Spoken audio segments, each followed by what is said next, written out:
What if Zoro will conquer the 3 realms? You heard that right. Our Marimo is the man who will conquer not only the earth and the heavens, but even the depths of hell. But first, let me raise the classic red sign. See it? Yeah, I think you know what that means. Now that I think that everything is clear, let's get the party started. I can't contain my excitement for this theory. What if Zoro will conquer the 3 realms, which are the earth, heaven, and hell? Let's start digging out some details from the very first realm, Earth. Earth plays a crucial role in the One Piece world, particularly as seen in some story arcs and how it is valued by the winged races. This will bring us back to Skypiea. Remember Jaya? People on Sky Island considered it a holy land and called it Varse.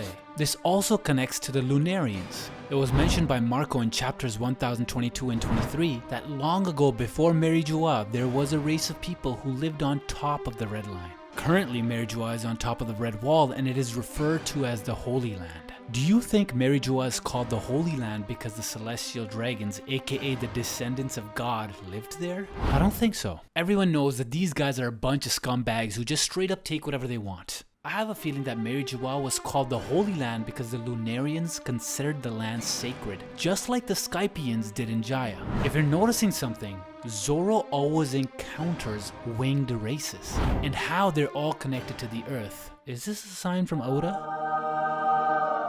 Maybe that's why Oda dropped something in SBS 105. Let's take a closer look. As you can see, Zoro's mom was called Terra, which means earth. And let me quickly slap you with some information that we got from Wikipedia. In Roman mythology, Tellus Mater, or Terra Mater, means Mother Earth. This reminds me of a different theory, Zoro, the son of Earth. Now that got me thinking about the way Sanji called Zoro Mosshead. Okay, now that we know Zoro's origin, that nickname and the meaning of his mother's name seem even more fitting for Zoro. The theory also highlights that in chapter 997, Kaido's soldiers believed that his rage caused earthquakes. Additionally, I agree with Brook that it was Conqueror's Haki.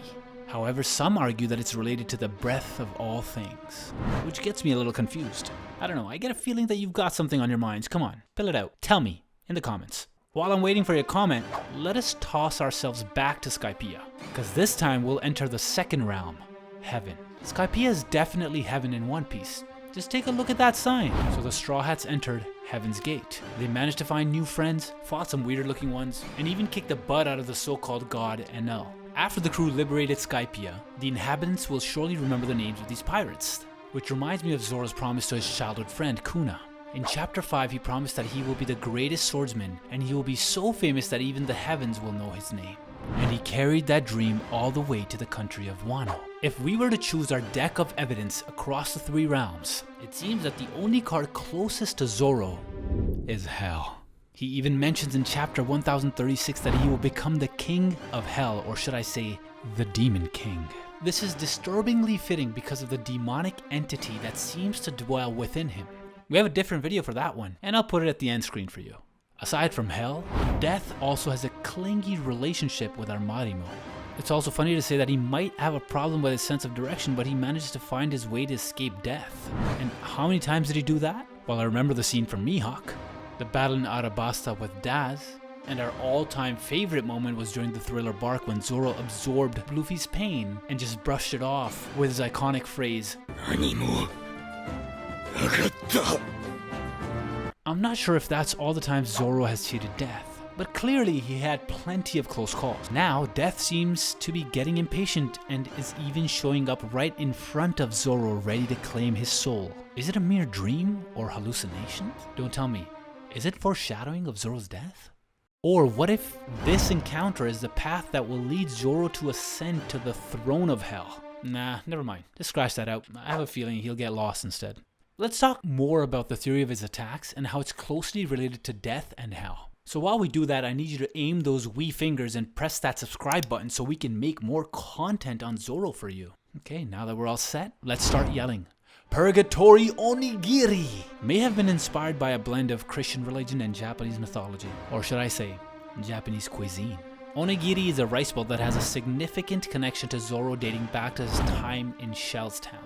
He was tied up for 9 days, but a little girl named Rika smuggled him a sweet onigiri to eat. Dead Man's Game might be inspired by the game of poker, the Dead Man's Hand, aka the Unlucky Hand, which was played by a gunslinger, Wild Bill, who was shot and killed while holding the sets of cards. But it seems that the unlucky card has no effect on Zoro, and he proves it in Logtown when he tried out his luck when he tossed Sandai Katetsu in the air. Pound Phoenix is a mythological bird that is also a sign of death and rebirth. Now for the final piece of the theory. Zoro might become the King of Hell because of Zoro's new sword, which was named after the Lord of the Underworld, Enma. In theory, Zoro has a strong connection to the three realms, Earth, Heaven, and Hell. All three might represent his swordsmanship, personality, and ambition. But I've been thinking about why Zoro is always involved every time a new winged figure shows up and hits his heart with some new information. For instance, Zoro learned a lot of things during the Skypiea arc about Skypians and Shandians. Now in Wano he learned about the Lunarians. The theory suggests that he might learn about the Birkins next from Urog. Yet here's the crazy part, guys. Why are all these winged races related to the moon? What's with the moon?